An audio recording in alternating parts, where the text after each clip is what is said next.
Teman, pada kali ini kita akan membahas potensi saham nyangkut AMFG.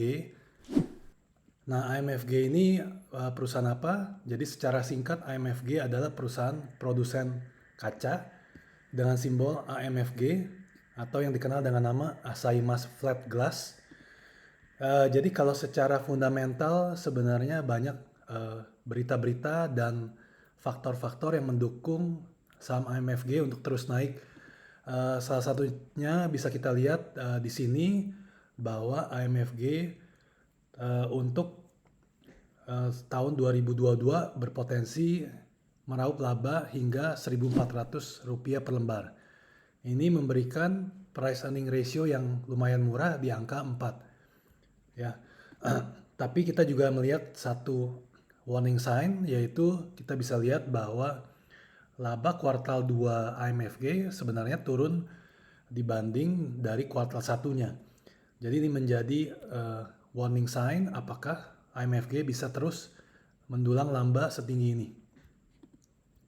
Nah, tapi di satu sisi juga kita tahu bahwa situasi di Eropa di mana sekarang saat ini menuju musim dingin dan dengan harga energi yang tinggi, produsen-produsen saingan AMFG di sana akan mengurangi produksi.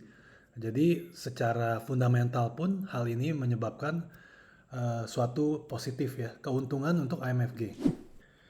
Tapi untuk kali ini kita akan mendiskusikan lebih lanjut potensi nyangkut AMFG ini berdasarkan teknikalnya. Nah, jadi kita lihat dulu di sini ciri-cirinya secara teknikal. Ya, jadi yang pertama adalah AMFG atau saham potensi nyangkut ini naik dari support kuat minimum 50%. Nah, kalau kita lihat di sini AMFG sempat naik dari angka 5.500 ke angka 8.500. Nah, jadi ini lebih dari 50%, yaitu 55% naik. Nah, kemudian turun kembali di sini ke support 5.500-nya. Nah, ciri-ciri yang kedua adalah berada di level garis supportnya selama minimal 6 bulan. Untuk AMFG sendiri pada saat naik di atas angka ini, AMFG berada pada tanggal 30 Maret.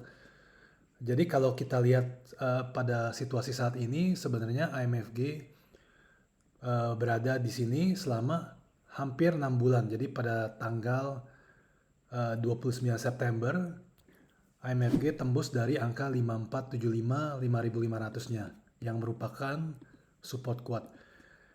Secara periode jadi memang tidak tepat 6 bulan tapi mendekati 6 bulan. Walaupun demikian kita melihat juga karena support ini amat sangat sulit ditembus. Jadi ketika tembus kita menuju ke ciri-ciri yang ketiga, yaitu potensi penurunan hingga 30% dari level tembusnya. Kalau kita melihat dari level tembusnya di sini 5.500 atau 5.470, maka AMFG berpotensi turun hingga ke 3.800-nya. Tapi kita juga bisa lihat dari sisi teknikal lain, yaitu AMFG membentuk pola bearish di sini yang bernama inverse cup with handle dengan penurunan jangka pendek di handle-nya di sini. Nah, jadi kalau di sini kita bisa lihat bahwa penurunan jangka pendek bisa mencapai angka 4.300. Tapi walaupun demikian dalam jangka menengah, yaitu dalam jangka waktu 6 bulan sampai 12 bulan, ada potensi AMFG turun ke 3.800. Nah, untuk teman-teman yang mempunyai saham AMFG, sebaiknya bagaimana? Kalau memang kita merasa bahwa fundamentalnya masih sangat baik, mungkin kita bisa saja hanya menjual sebagian dari AMFG. Akan tetapi biasanya teknikal seperti ini menunjukkan bahwa dana-dana yang berjumlah besar sudah mempunyai kesempatan untuk membeli AMFG. Dan pada saat ini terlihat bahwa mereka lebih banyak menjual daripada membeli. Jadi ada baiknya kita juga melihat teknikal ini dan tidak menahan semua saham di AMFG. Kalaupun kita merasa AMFG mempunyai fundamental yang sangat baik, bisa saja kita kembali membeli AMFG di angka 4.300 atau di angka 3.800-nya. Nah, jadi sekian saja penjelasan singkat mengenai saham potensi nyangkut di AMFG. Semoga bermanfaat. Sampai ketemu di video berikutnya.